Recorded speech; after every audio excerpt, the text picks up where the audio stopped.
নমস্কার, সবাই কেমন আছো? আমার চ্যানেলে সবাইকে স্বাগত। দুর্গাপুজোর আগে এই কাজটি করেছিলাম।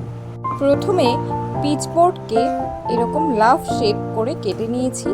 তারপর ফ্যাব্রিকের মধ্যে ডুবিয়ে এরকম কোটিং করে নিয়েছি জামার উপরে। এইভাবে কাজটা করলে খুব কম সময়ে এবং প্রত্যেকটা শেপ সমান হয়। ফাইনাল লুক কেমন এসেছে দেখতে হলে পুরো ভিডিওটা দেখতে থাকো। আর যারা এখনো আমার চ্যানেলটিকে সাবস্ক্রাইব করনি তারা সাবস্ক্রাইব করে পাশে থেকো। তারপর তুলির সাহায্যে অ্যাক্রিলিক কালার দিয়ে এই শেপগুলোকে ফিল করে নিচ্ছি।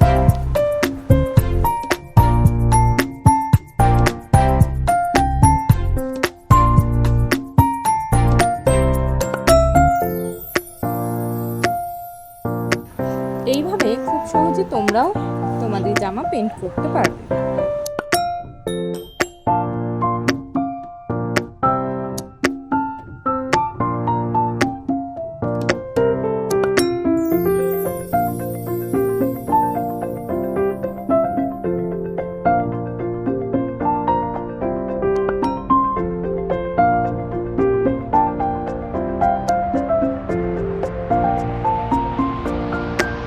এইভাবে একটা দিক করার পর আরেকটা সাইডও কালার করে নিচ্ছি। আর এই দেখো ফাইনাল লুক কেমন হয়েছে জানিও আমাকে কমেন্ট করে। অবশ্যই একটা লাইক